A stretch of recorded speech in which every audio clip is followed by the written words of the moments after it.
News వార్తా విశేషాలు.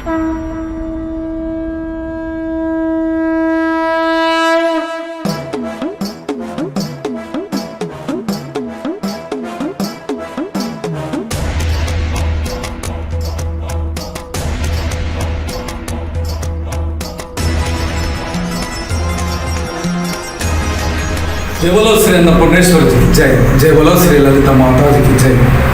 प्రైజ్ the lord. అస్సలాము అలైకుం. ఈరోజు సిఐటి హైదరాబాద్ నగర అధ్యక్షులైనటువంటి కామ్రేడ్ ఈశ్వర్ గారు ఇక్కడ ఈ డిబేట్లో పాల్గొనడానికి వచ్చిండ్రు. అట్లాగే విద్యుత్ ఉద్యమ సిఐటి నాయకులైనటువంటి రాజిరెడ్డి గారు వీరు కూడా వచ్చిండ్రు. నేను ఒక 4 దశాబ్దాల క్రితం ఒక బుక్ చదివిన, ప్రపంచాన్ని కొట్టివేసిన 10 రోజులని సోవియట్ రష్యా రెవల్యూషన్కి సంబంధించి.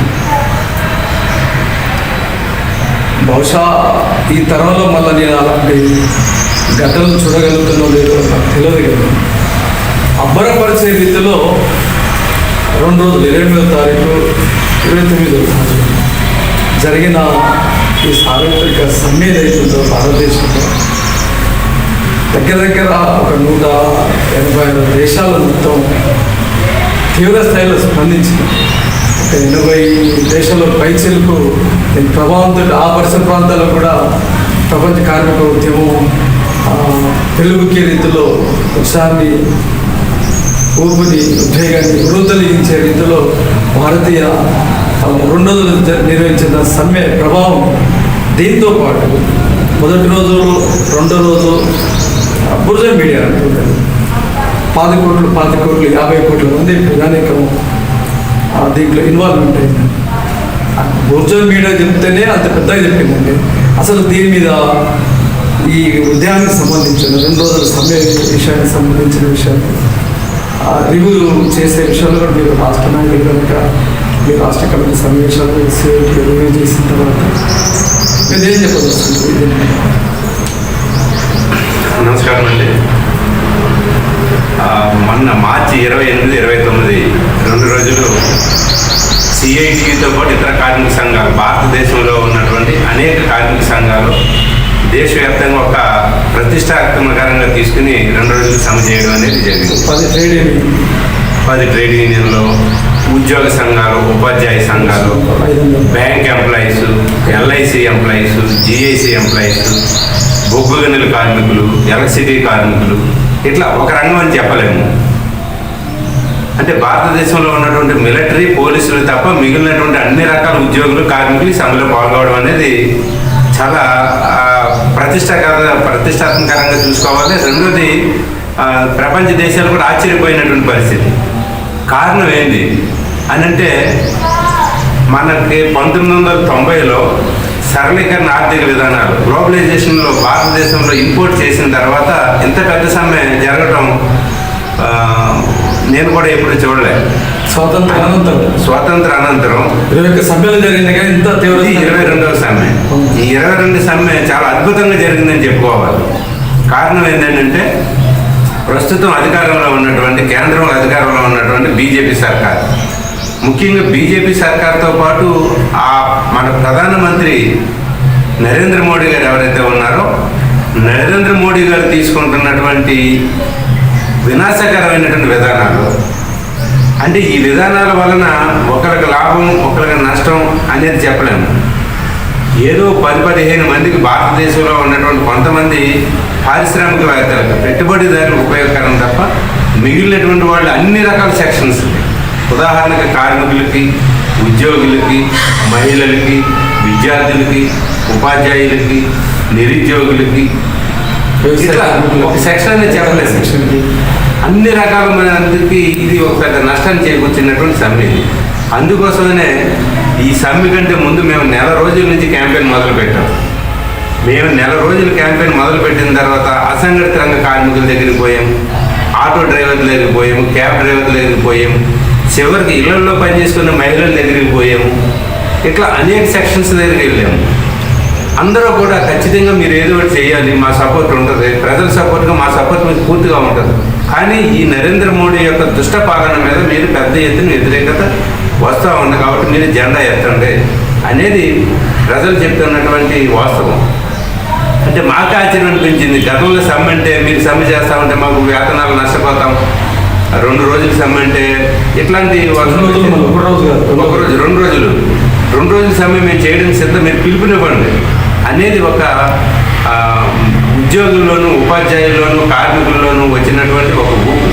దీనికి ప్రధానమైనటువంటి కారణం ఏంటంటే 1947లో స్వాతంత్రం వచ్చి నెహ్రూ సర్కార్ వచ్చిన తర్వాత మొన్నటి వరకు నెహ్రూ సర్కార్, ఇందిరాగాంధీ, రాజీవ్ గాంధీ, విపి సింగ్ ఇట్లాంటి దేవగౌడ ఇట్లాంటి వాళ్ళందరూ మన దేశంలో ప్రధానమంత్రి ఉన్నప్పుడు ఎన్నో కొన్ని ప్రభుత్వ రంగ సంస్థలను ఏర్పాటు చేయడం అనేది జరిగింది సోవియట్ సహకారంతో. అట్లాంటి ప్రభుత్వ రంగ సంస్థలనే ఈ రోజున అధికారంలో ఉన్నటువంటి నరేంద్ర మోడీ గారు మొత్తం కొలాప్స్ చేస్తూ ఉన్నాడు. అంటే గతంలో కాంగ్రెస్ గవర్నమెంట్ నష్టాల్లో ఉన్నటువంటి పరిశ్రమలన్నిటిని కూడా అమ్మేయాలా లేదా లీజుకి ఇవ్వాలనేది దానికి ఒక కమిటీని వేశారు, ఒక మంత్రివర్గాన్ని వేశారు. అప్పుడే మేము వ్యతిరేకించాం సిఐటి అంతర్భాగంగా. కానీ ఇప్పుడు నరేంద్ర మోడీ గారు లాభ నష్టాలతో సంబంధం లేదు, అది లాభం రానివ్వండి నష్టాల్లో ఉండనివ్వండి ఏమైనా కానివ్వండి, కానీ మొత్తానికి మొత్తం ఈ ప్రభుత్వ రంగ సంస్థలు ఏమి కూడా ప్రభుత్వ రంగంలో ఉండడానికి వీల్లేదు, మొత్తం అన్నీ కూడా ప్రైవేట్ వాడికి అమ్మాలి, ఎవరైనా కొనుక్కోవచ్చు. అంటే ఎవరైనా కొనుక్కోవచ్చు అంటే మళ్ళీ ఇక్కడ చిన్న కాంట్రవర్షన్ పాయింట్ వస్తుంది. కేరళ గవర్నమెంట్ ప్రభుత్వ రంగ సంస్థలు మేము కొనడం అమ్మండి అని అంటే అక్కడ ఉన్నటువంటి సిపిఎం ముఖ్యమంత్రి పినరయి విజయన్ గారు ఆ ప్రభుత్వానికి అమ్మరట, ఎవరైనా ప్రైవేట్ వ్యక్తి మాట్లాడితే మాత్రమే ఇస్తారట. అది కూడా ఒక రకమైనటువంటి కాంట్రవర్షన్, వివక్షత. అందుకోసమని ఈ ప్రజలు ఈ రోజున పెద్ద ఎత్తున పాల్గొనడం అనేది జరిగింది. దీంట్లో మీకు ఒక 5 రకాల పద్ధతులు నేను చెప్తా. బ్యాంకులు ఉన్నాయి, ఈ రోజున బ్యాంకులను ప్రైవేటీకరణ చేయాలనేది ప్రయత్నం చేస్తూ ఉన్నారు. బ్యాంకులని ప్రైవేటు బ్యాంకులను జాతీయం చేయాలని చెప్పి ఈ దేశంలో ఉన్నటువంటి కార్మిక వర్గం, ఉద్యోగ వర్గం, ముఖ్యంగా కమ్యూనిస్టులు అప్పుడు ఉన్నటువంటి ఇందిరాగాంధీ మీద పెద్ద ఎత్తున పోరాటం చేస్తే ఆ కాలంలో ప్రైవేట్ బ్యాంకులన్నీ జాతీయం చేయబడి అట్లా వచ్చినాయి ఈ బ్యాంకులను. ఆంధ్ర బ్యాంక్ అని, సిండికేట్ బ్యాంక్ అని, స్టేట్ బ్యాంక్ ఆఫ్ ఇండియా అని, ఇవన్నీ. ఈ రోజున బ్యాంకులు నష్టాల్లో ఉన్నాయని చెప్తా ఉన్నారు మోడీ గారు. ఎందుకు నష్టాలు వచ్చినాయి? భారతదేశంలో ఉన్నటువంటి పెట్టుబడిదారులు, పేర్లు చెప్పనక్కర్లేదు, ఈ దేశంలో ఉన్న ప్రజలందరికీ తెలుసు. అటువంటి పెట్టుబడిదారులు బ్యాంకుల్లో లక్షల కోట్ల రూపాయలు లోన్స్ తీసుకున్నారు, వేల కోట్ల రూపాయలు. ఈ 2020 కోట్ల రూపాయలు లోన్స్ తీసుకుంటే వీళ్ళందరికీ కూడా బ్యాంక్ రీఎంబర్స్మెంట్ చేయకపోతే, ఈఎంఐలు కట్టకపోతే బ్యాంక్ వాళ్ళు నిస్సహాయ స్థితిలో ఉన్నారు, ఏమీ చేయలేనటువంటి పరిస్థితి. రాజకీయ ఒత్తిడి బాగా పెరిగింది. ఈరోజు ఒక అదానే 12,770 కోట్లు ఎగనామం పెట్టారు, మాఫీ చేసింది. అట్లాగే ఒక సామాన్యమైనటువంటి రైతు పొలం పంట కోసం 10,000 రూపాయలు లోన్ తీసుకుంటే బ్యాంక్ వాళ్ళు చెప్పిన ఆ బ్యాంకు సంబంధించిన బకాయి రద్దు చేసినందుకు ఇప్పుడు మళ్ళా మన మెడల్లో వచ్చి ఇప్పుడు పెట్రోల్ నుండి కానీ డీజిల్ నుండి ఆ సబ్జెక్టుకి వస్తారు. అట్లాగే బ్యాంకులలో లోన్ తీసుకున్నటువంటి కొంత గుజరాతీ బ్యాచ్ ఉంది, నీరవ్ మోడీ, లలిత్ మోడీ ఇట్లాంటి వాళ్ళు, ఇదంతా గుజరాతీ బ్యాచ్. వీళ్ళందరినీ దగ్గరుండి విమానాలు ఎక్కించినటువంటి పరిస్థితి బీజేపీ సర్కార్ చేసింది. మీరు విదేశాలు పోండి, ఎంజాయ్ చేయండి, అక్కడ మీ బ్యాంకు లోన్స్ అంతా ఇక్కడ మేము చూస్తామని చెప్పి వాళ్ళని అడుకోమని ఇక్కడ వాళ్ళకు ఉన్నటువంటి ఈ లోన్స్ ఏదైతే అన్నీ కూడా మాఫీ చేశారు. ఇదంతా ప్రజల ఆస్తి కదా.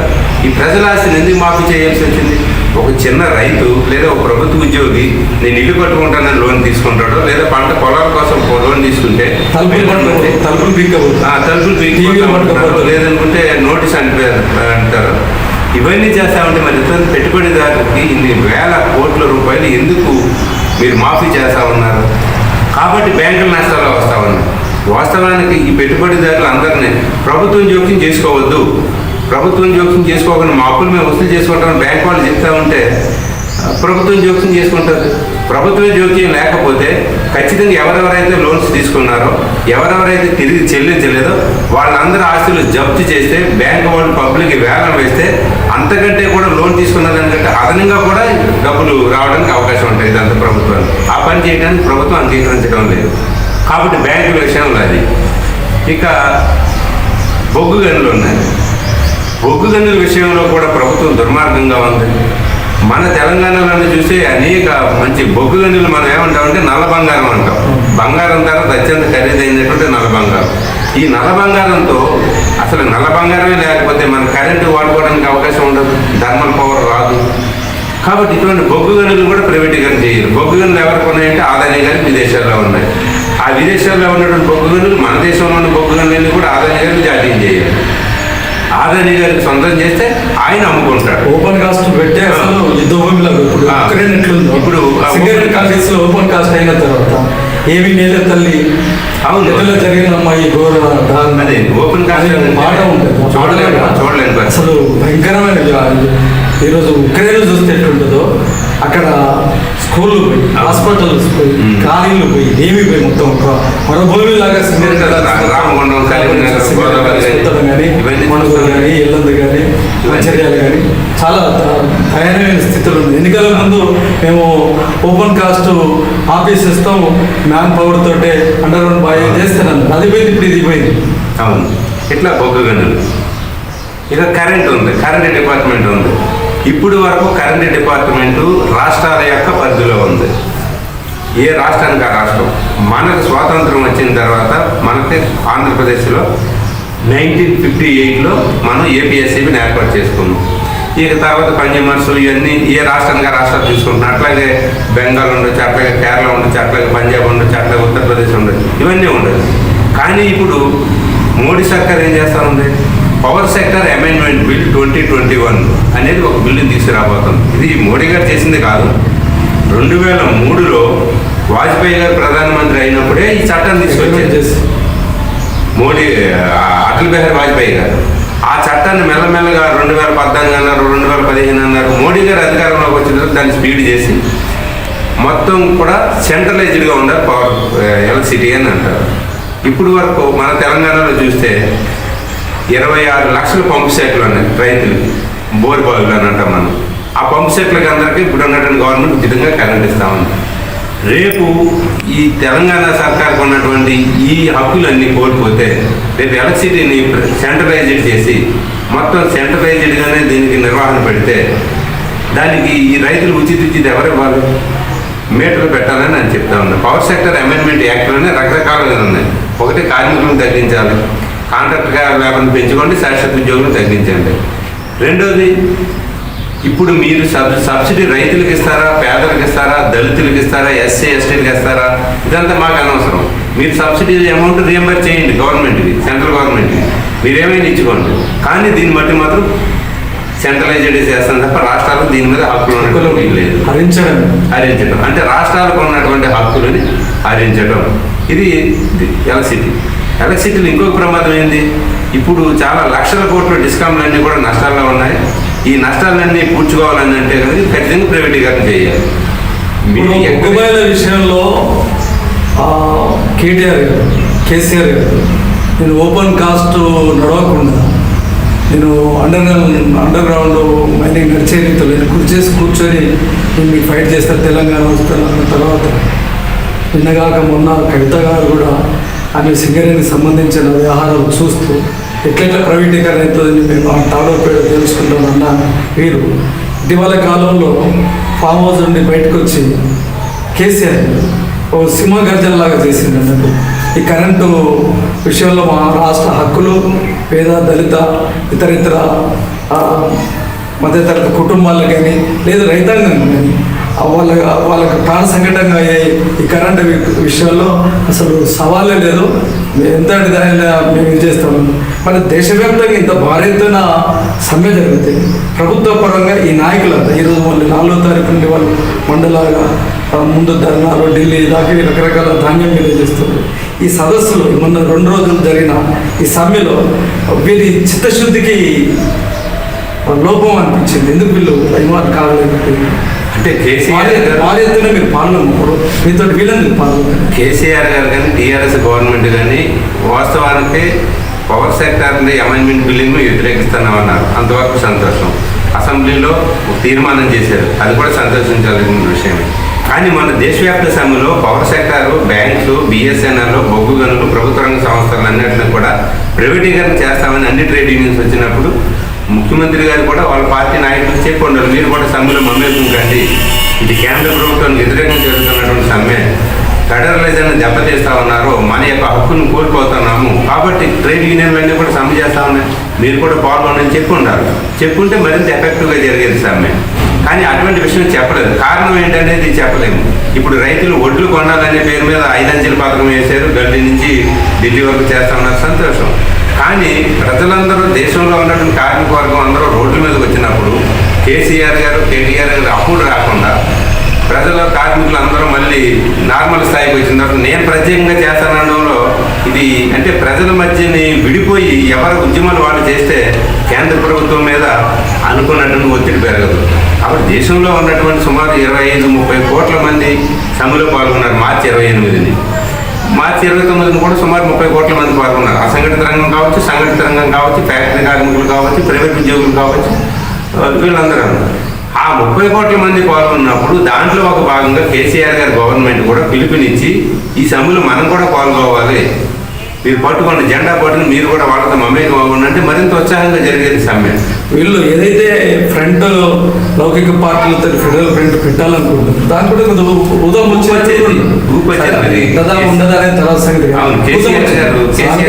వాళ్ళు మొత్తం ఇంత భార్యతని కదలిక వచ్చినప్పుడు వాళ్ళు మమేకమే కలిసి చేసినదైతే దీనికి మరింత ఊపుని ఉత్తేజాన్ని బాగుండేది. కేసీఆర్ గారి మీద కూడా మరింత గౌరవం కూడా పెరిగేది మన రాష్ట్రంలో ఉన్నటువంటి కార్మిక వర్గాన్ని. లేట్గా అయినప్పుడు కూడా సరే రైతోద్యమం జరుగుతున్నప్పుడు మాట్లాడుకున్నాం. ₹1 పెద్ద నోట్ల రద్దు విషయంలో మద్దతు పలికి మిగతా విషయాలు కేంద్ర ప్రభుత్వానికి అనుకూలంగా ఉండి ఇటీవల కాలంలో వాళ్ళ ఇంటర్నల్ వ్యవహారాలు ఏమైందో తెలియదు, కానీ కొంత బాహటంగా బయటకు వచ్చి ఫైట్ చేస్తున్నప్పుడు ఈ సమయంలో సరైన సమయంలో రాకపోవడం అనేది ఒక లోపం. అది ఖచ్చితంగా లోపమే. దాన్ని ఎట్లా రెక్టిఫై చేయాలనేది కేసీఆర్ గారు ఆలోచన చేయాలి. ఇక మరో విషయం, ఎలక్ట్రిసిటీ కోసం అట్లా ప్రైవేటీకరణ చేయాలనేది. ఇక ఇప్పుడు కార్మికులకు సంబంధించినటువంటి అసలు ప్రధానమైనటువంటి అంశం ఎల్ఐసి నిరంతరం ఒక విధంగా చెప్పాలంటే ప్రభుత్వానికి వచ్చే ఆదాయంలో అత్యధిక పర్సంటేజ్ ఇచ్చేది ఎల్ఐసి. అట్లాంటి ఎల్ఐసిని కూడా ప్రైవేటీకరణ చేసే ప్రయత్నం. ఎల్ఐసి అనగానే అది ప్రభుత్వ రంగ సంస్థగా కనిపించిన ప్రజల ఆస్తులు ఇవన్నీ కూడా భారతదేశంలో ఉన్నటువంటి ప్రపంచంలోనే నెంబర్ 1 అనేది భారతదేశంలో ఉన్నటువంటి life insurance corporation of India. అట్లాంటి లైఫ్ ఇన్సూరెన్స్ కార్పొరేషన్ ఆఫ్ ఇండియాని ఎల్ఐసిని ప్రైవేటీకరణ చేయాల్సినటువంటి అవసరం ఏమొచ్చింది? వాస్తవానికి కూడా ప్రయత్నాలు చేసి ఓడిపోయింది, కేంద్ర ప్రభుత్వం ఓడిపోయింది. ఎందుకంటే ప్రభుత్వానికే అప్పులు ఇచ్చేస్తే లక్షల కోట్ల రూపాయల అప్పులు ఇవ్వడం, బ్రహ్మాండంగా పటిష్ట నిర్మాణంతో ఎల్ఐసి నడపడం చాలా చాకచక్యంతో దీంట్లో కార్మిక వర్గం స్టేట్ పాత్ర కూడా అమోఘంగా ఉన్నది. ఎందుకంటే ఎల్ఐసిని కాపాడుకుంటూ ప్రైవేటీకరణ వ్యతిరేకిస్తూ నిర్వహించిన అపారమైన గొప్ప చాతుర్యం కలిగిన నిర్మాణ సంస్థ సిఐటి. కానీ దాన్ని కూడా ఇప్పుడు కొండసిల్వ పైతాన్ని మింగే రీతిలో ప్రైవేటీకరణ అనేది తప్పనిసరి పరిస్థితుల్లో విలేసినట్టు అయిపోయింది. అంటే ఇక్కడ ఎల్ఐసిలో మనం ఆలోచించాల్సింది ఒకటి ఉంది. ఏంటంటే అది ఎల్ఐసిలో ఉన్నటువంటి షేర్ హోల్డర్స్ అందరూ ప్రజలు. దాంట్లో ప్రభుత్వ ఇన్వెస్ట్మెంట్ చాలా తక్కువ ఉంటే మా ఉంటే 5% 10% ఉంటారు. కానీ మిగిలిందంతా కూడా లక్షల మంది కోట్ల రూపాయలు పెట్టుబడి పెట్టారు. ఇప్పుడు ప్రజల అనుమతి లేకుండా ఎల్ఐసిని ఎట్లా ప్రైవేటీకరణ చేస్తారు? ఎందుకంటే దాంట్లో నేను పాలసీదారులు, మీరు పాలసీదారులు, చాలామంది లక్షల మంది పాలసీదారులు ఉన్నారు. లక్షల మంది పాలసీదారుల యొక్క ఆస్తులని ప్రైవేటీకరణ చేస్తానో లేదా 51% బయట వాళ్ళకి ఇస్తానంటే అది ఎట్లా కరెక్ట్? అసలు అది ఆ సిస్టమే ఫెడరలిజానికి వ్యతిరేకం, రాజ్యాంగానికి వ్యతిరేకం. ఈ రాజ్యాంగానికి కాకుండా ఇటీవల కాలంలో బ్యాంకింగ్లో మనం పైసలు డిపాజిట్ చేస్తే ఆ బ్యాంకుకి సంబంధించిన ఆర్థిక వ్యవహారాలు ఈ బ్యాంకుకి తరపున ఏదైనా షేర్ మార్కెట్లో పెట్టినా లేదా ఇంక వేరే కారణాల రీత్యా నష్టం వచ్చినా దాంట్లో డిపాజిట్ చేసిన ఎవరైతే సొమ్ముదారులు ఉన్నారో వాళ్ళు తిరిగి అడిగే హక్కు లేకుండా కూడా చట్టం కూడా చేసింది. అంటే మనం తీసుకున్నటువంటి ఎఫ్డిఐలు కానీ ఇట్లాంటి ఏదైనా ఉంటే కనుక ఎవరో ఒక పెట్టుబడిదారుడికి లోన్ ఇస్తారు. వీళ్ళు ఆ పెట్టుబడిదారుడు ఆ లోన్ కట్టకపోతే పెట్టుబడిదారుడు లోన్ కట్టలేదా మేమేం చేస్తాము అని చెప్పేసి, అంటే మనం ఏదైతే డిపాజిట్ చేసామో ఆ డిపాజిట్ చేసే సొమ్మును కూడా తిరిగి ఇచ్చే పరిస్థితి లేదు.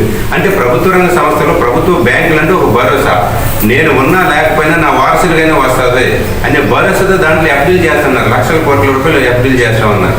అటువంటి ఎఫ్డీలు అన్నట్లని ఎవరికో ఒకరు పెట్టుబడిదారులకు ఇచ్చి వాడు దివాలా తీసాడు, అది బెనామీ పేరు మీద పెట్టాడు, బోగస్ లెక్కలు చూపించి ఆ రకంగా ప్రభుత్వానికి సరైన లెక్కలు కట్టకుండా ట్యాక్సీలు ఎగ్గొట్టి భారతదేశ సంపద ఒక 80% బ్యాంకింగ్ రంగానికి సంబంధించినంత పెద్ద పెద్ద బడా పెట్టుబడిదారులకే లోన్లో పోతా ఉంది.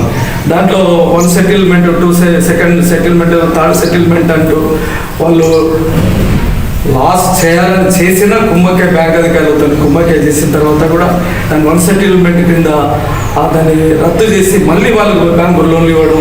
ఇట్లా ఒక భారతదేశ బ్యాంకింగ్ వ్యవస్థ లాభసాటికి ఉన్నప్పుడు కూడా 80% దివాలా తీయడానికి ఇంతకుముందున్న ఆర్థిక విధానాలు కారణం. దానికి తోడు ఇప్పుడు అసలు మధ్యతరగతి కుటుంబాలే, రైతులే, శ్రామిక వర్గానికి సంబంధించిన ఈ డబ్బులు ఏదైతుందో ఈ డబ్బులు కూడా భద్రత లేకుండా ఎల్ఐసీని చేసినట్లే అనుమతి లేకుండా, ప్రజల అనుమతి లేకుండా, పాలసీదారుల అనుమతి లేకుండా చేస్తారు. దీని ప్రతిఘటనే జనాల్లో దీనికి సంబంధించిన అవగాహన కలిగి ప్రతిఘటించడంలో ఈ సమ్మెలో పాల్గొన్నట్లు అనుకోవచ్చు. ఖచ్చితంగా దాంట్లో డౌట్ లేదు. ఎందుకంటే ప్రజలు పాలసీ హోల్డర్స్ అంటే ఎల్ఐసి యజమానులు ఎవరంటే భారతదేశంలో ఉన్నటువంటి ప్రజలు. కేంద్ర ప్రభుత్వం కాదు, కేంద్ర ప్రభుత్వం మోడీ గారు అనుకోవచ్చు ఇది life insurance corporation of India అని. ఇండియా పేరు పెట్టుకున్నది మాత్రం దీనికి ప్రధానమంత్రి లేదని ఇంకొక మంత్రి దీనికి యజమాని కాదు. ఈ దేశంలో ఉన్నటువంటి పాలసీ హోల్డర్సే యజమానులు.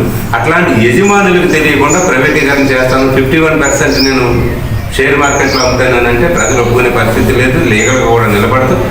ఆ ప్రభావం కూడా పాలసీ హోల్డర్స్ కూడా మేము ఇంటికి డోర్ టు డోర్ క్యాంపెయిన్ చేసినప్పుడు ఏమయ్యా మా పాలసీ ఉండదా ఎల్ఐసిని ప్రైవేటీకరణ చేస్తున్నారంటే అడిగినట్టు కూడా ఉన్నారు. మీరు మీడియాలో వచ్చేసాం, మన టీవీలో పెట్టాము. పంజాగుట్ట దగ్గర నిమ్స్ హాస్పిటల్లో విజయమార్య లాంటి వాళ్ళు వీళ్ళందరినీ ఉద్దేశపూర్వకంగానే మొత్తం కట్టలు బస్తాలను పంపించడం, వాళ్ళు బీజేపీ అధికార ప్రతినిధులుగా ఉండడం, వాళ్ళని ఇప్పటివరకు కూడా సీమా పట్టినట్టు కూడా వాళ్ళ మీద చర్యలు తీసుకోకపోవడం, ఇట్లాంటి దొంగలకి, టెర్రరిస్టులకి, మాఫియాకి, ఆర్థిక క్రిమినల్స్కి అంతా ఇంగ్లాండ్ బాసటగా ఉండడం అనేది మొదటి నుండి ఉంటాం అనేది. అయితే ఈ క్రమంలో ఎన్నికల ముందు మీరు మాట 15 లక్షల రూపాయలకు సంబంధించింది బ్యాంకులో ఉన్న డబ్బులకు భద్రత కాదు, వాళ్ళ ఎంత గుంజుకొచ్చి 15 లక్షల రూపాయలు ఇస్తారు, దానికి సంబంధించిన సమాచారం. అవును, అంటే 2014 ఎన్నికల సందర్భంలో మోడీ గారు బీజేపీ నాయకులు, దేశంలో ఎక్కడ చూసినా బీజేపీ నాయకులు వాడిన మాటలు రెండు ప్రధానమైనటువంటి. ఒకటే, భారతదేశంలో ఉన్నటువంటి అనేక మంది అవినీతి పరులు లక్షల కోట్ల రూపాయలు తీసుకుని స్విస్ బ్యాంక్లో దాచిపెట్టారు. స్విట్జర్లాండ్లో ఉంది, స్విస్ బ్యాంక్లో దాచిపెట్టారు. మాకు అధికారంలో ఇచ్చినట్లయితే స్విస్ బ్యాంక్ నుంచిలో దాచుకున్నట్టు నల్లధనాన్ని అంతా మొత్తం భారతదేశానికి తీసుకొస్తాము, తీసుకొచ్చి ఎవరైతే పేద ప్రజలు ఉన్నారో వాళ్ళ అకౌంట్లో 15 లక్షలు, ఒక్కొక్క కుటుంబానికి 15 లక్షల రూపాయలు వేస్తాము, మమ్మల్ని నమ్మంటే అవకాశం ఇవ్వండి మోడీ గారు స్వయంగా ప్రభుత్వ మీటింగ్లో చెప్పారు. ఇది నెంబర్ 1. నెంబర్ 2, కాంగ్రెస్ గవర్నమెంటు మొదనష్టపు గవర్నమెంటు, నిరుద్యోగ సమస్య బాగా పెరిగింది. ఈ దేశంలో అనేక చోట్ల వేకెన్సీస్ చాలా ఉన్నాయి. ఆ వేకెన్సీస్ ఫుల్ఫిల్ చేయడానికి కాంగ్రెస్ తోటి కావడం లేదు. మాకు అధికారంలోకి ఇవ్వండి అంటే బీజేపీకి అధికారం ఇవ్వండి, సంవత్సరానికి 1 కోటి ఉద్యోగాలను భర్తీ చేస్తామని చెప్పేసి పక్కా చెప్పినటువంటి వాటిని 2. మరి మోడీ గారు అధికారం చేపట్టి 8 సంవత్సరాలు అయింది, 7 సంవత్సరాలు పూర్తి 8 సంవత్సరాలు నడుస్తూ ఉంది. ఇప్పుడు వరకు కేంద్ర ప్రభుత్వం ఎన్ని లక్షల ఉద్యోగాలు, కోట్లు వదిలేయింది, ఎన్ని లక్షల ఉద్యోగాలు ఫుల్ఫిల్ చేసింది? ఉద్యోగాలు ఊడిపోయినాయి, అది కాలేదు. 1 కోటి ఉద్యోగాలు అనేది బోగస్. ఇక 15 లక్షలు అని చెప్పారు, ప్రతి ఒక్కరి అకౌంట్లో 15 లక్షల రూపాయలు వేస్తామని చెప్పి. నోట్ల రద్దు విషయంలో కూడా ఇది తీవ్రవాదులకి ఈ నోట్లు, పెద్ద నోట్లు అనేది పోవడం జరుగుతుంది, తీవ్రవాదాన్ని అరికట్టడానికి ఉపయోగపడుతుంది. 1. 2 ఏంటంటే ఈ నల్లధనాన్ని కూడా రప్పించి మీరన్నట్లు 10 లక్షలు ఇచ్చే దాంట్లో కూడా సహకరిస్తుంది. దీంట్లో కూడా ఏమి తీవ్రవాదుల దగ్గర ఇప్పుడు ఉన్నటువంటి నోట్లు మార్చడం వల్ల తీవ్రవాదం తగ్గుద్ది అనేది అది బోగస్, ప్రజలను మోసం చేయటం. చూసాం కదా తీవ్రవాదం ఏం తగ్గింది, నిన్న కూడా జరిగింది, కాశ్మీర్లో జరిగింది కదా. కాబట్టి ఇప్పుడున్నటువంటి కరెన్సీ వల్ల తీవ్రవాదం తగ్గుద్ది అని ప్రజలను మోసం చేశారే తప్ప అది తగ్గలేదు. తీవ్రవాదం తగ్గించడానికి అది కారణం కాదు, ఆ కారణాలు వేరు. కాబట్టి మోడీ గారు ప్రజలను మోసం చేశారు. 2ది 15 లక్షలు అనేది ఒక్క కుటుంబానికి, ఈ భారతదేశంలో ఉన్నటువంటి ఒక్క కుటుంబానికి స్విస్ బ్యాంక్ నుంచి వచ్చినటువంటి నల్లధనం నుంచి నా కుటుంబానికి 15 లక్షలు వేశారని చెప్పమనండి. ఛాలెంజ్ చేస్తాను. ఒక ట్రేడ్ యూనియన్ లీడర్గా కేంద్ర ప్రభుత్వాన్ని, లేదా మన తెలంగాణలో ఉన్నటువంటి మంత్రి గారు ఉన్నాడు, లేదంటే బండి సంజయ్ ఎంపీ గారు ఉన్నాడు, లేదనుకుంటే కిషన్ రెడ్డి గారు ఉన్నారు, ఛాలెంజ్ చేస్తాను. ఓపెన్ డిబేట్ పెట్టచ్చు, రమ్మనండి. ఒక్క కుటుంబానికి 15 లక్షల నల్లధనాన్ని తీసుకొచ్చేసారని చెప్పమనండి. చెప్పే ధైర్యం లేదు వీళ్ళు. ఎందుకంటే వీళ్ళ వల్ల కాదు. వాళ్ళు పెట్టి ఎవరైతే నల్లధనాన్ని దాచుకున్నారో వాళ్ళ నుంచి మరిన్ని పార్టీ ఫండ్ తీసుకోవడానికి వచ్చినటువంటి ఎత్తుగడే తప్ప వాస్తవానికి చిత్తశుద్ధి లేదు, అటువంటి ప్రయత్నం చేయలేదు. ఇప్పుడు జరుగుతున్నటువంటి మరో ప్రమాదం ఏంటి? మనం చాలామంది చూస్తూ ఉంటాం. మేడే ఎందుకు చేస్తాము? 8 గంటల పని విధానం కోసం అమెరికాలో చికాగో నగరంలో 1886 కాల్పులు జరిగినాయి. ఆ కాల్పుల నుంచి ఎర్రజెండా పుట్టింది. ఇవన్నీ చెప్పవచ్చు. 8 గంటల పని విధానం అక్కడ పోరాటం అయిన తర్వాత సోవియట్ ల్యాండ్ అధికారంలోకి వచ్చిన అక్కడ 8 గంటల పని విధానం అమలు చేశారు. అదంతా అయింది. ఇప్పటికీ కూడా మనం మన భారతదేశంలో 8 గంటల పని అమలు చేస్తా ఉన్నాం. ఇప్పుడు భారతదేశంలో మోడీ గారు 29 కార్మిక చట్టాలుంటే దానిని 4 కోట్లుగా మార్చాడు. ఓన్లీ 4 కోట్లు. ఈ 4 కోట్ల ద్వారా భారతదేశంలో ఉన్నటువంటి కార్మిక వర్గాన్ని కార్మికులు అని చెప్పుకోవడానికి బదులు బానిసలు అని చెప్పుకునే దశ తీసుకెళ్తున్నాడు మోడీ గారు. 12 గంటలు పని చేయమని చెప్పేసి కార్మికులు అడిగారా మిమ్మల్ని? ఎవరిని అడిగి మార్చారు? అంటే పార్లమెంట్లో మందబలం ఉన్నదని చెప్పి మీ ఇష్టం వచ్చినట్టు రాజ్యాంగం మార్చేస్తారా, చట్టాలను మార్చేస్తారా? 8 గంటల పని విధానం అనేక మంది రాజులను చేసి రాచరిక వ్యవస్థలో మన శ్రామిక వర్గాన్ని పుచ్చుకపోతే చేయబోతున్నాడు. కాబట్టి అమెరికాలో 1886 ముందు అమెరికా అంతా వలసవాదుల దేశం. రకంగా ఆఫ్రికన్ కంట్రీస్ కానీ లాటిన్ అమెరికన్ కంట్రీ వాళ్ళని కానీ తీసుకొచ్చి అక్కడ బానిసలుగా 24 గంటలు 18 గంటలు 20 గంటలు చేస్తూ ఉంటాం. అక్కడ విపరీతమైన పోరాటాలు వచ్చి అక్కడ ప్యారిస్ కమ్యూనిల్లో తిరుగుబాటు జరిగిన తర్వాత ఆ పరిసర ప్రాంతాల్లో అక్కడ పారిస్ కమ్యూనిల్లో తిరుగుబాటు చేసిన నాయకులు ఎవరైతే ఉన్నారో వారిని నిర్బంధించి చంపడం వల్ల వాళ్ళంతా తిరిగి అమెరికాకు వచ్చిన తర్వాత ఇక్కడ సంఘం కట్టి ఇక్కడ ప్యారిస్ కమ్యూనిలో ప్రభావంతో వాళ్ళు చికాగో పోరాటం చేస్తారు. 8 గంటలు దీనికి చాలా శతాబ్దాల చరిత్ర, ప్రపంచ చరిత్ర. ఆ ప్రపంచ చరిత్ర త్యాగాలను వీటన్నిటిని పొందబెట్టినట్టు అయిపోతుంది భారతదేశం. అంటే మోడీ గారు చేస్తున్నటువంటిది అంటే 8 గంటల పని విధానాన్ని రద్దు చేసి 12 గంటలు పని చేయాలట చట్టాన్ని తీసుకొచ్చాడు. బహుశా మనలో 5 రాష్ట్రాల ఎన్నికలు ఉన్నాయి కాబట్టి ఆపిండు. ఇప్పుడు బహుశా దాన్ని ముందు తీసుకొస్తాడు. ఎవరి కోసం 12 గంటలు పని చేయాలి? ఇది మా ప్రశ్న. మన సమ్మెలో అత్యంత కీలకమైనటువంటి అంశం కూడా ఇదే. 29 కార్మిక చట్టాలను రద్దు చేయాల్సినటువంటి అవసరం బీజేపీ సర్కార్కి, మోడీకి ఎందుకు వచ్చింది? నెంబర్ 1. 12 గంటల పని విధానం అమలు చేయాలని కొత్త చట్టాలు చేశారు. ఎవరి కోసం 12 గంటలు చేయాలి? కారణం ఏంది? మనకి అంటే ఓవర్ టైం అనేది ఎప్పుడు చేపిస్తారని అంటే ఉత్పత్తి తక్కువ ఉండి సర్ప్లస్ ఎక్కువ ఉన్నప్పుడు ప్రజల కొనుగోలు శక్తి ఎక్కువ ఉంది, ఉత్పత్తి తక్కువ ఉంది కాబట్టి ఓవర్ టైం ఇచ్చి రోజు 4 గంటలు భారతదేశంలోని కార్మికులు అందరితో కూడా రోజు పని చేయించారు. కార్మికులకు కావాల్సినటువంటి సరుకులు సప్లై చేయడం కోసం అదనపు పని చేపిస్తారు. అది ఎక్కడైనా ఉండేది. కానీ ఇప్పుడు ప్రజల దగ్గర కొనుగోలు శక్తి లేదు, ఉద్యోగాలు పోయినాయి, కరోనా వచ్చింది, అనేక మంది చాలా ఆర్థిక ఇబ్బందులు పడుతూ ఉన్నారు. పట్టణాలు వస్తే మళ్ళీ గ్రామాలకు పోయారు, కొనుగోలు శక్తి తగ్గిపోయింది. కరోనా కారణంగా అనేక మంది ఈ పట్టణాలు వదిలి ఉద్యోగాలు కోల్పోయి గ్రామాలకు వెళ్ళిపోయారు.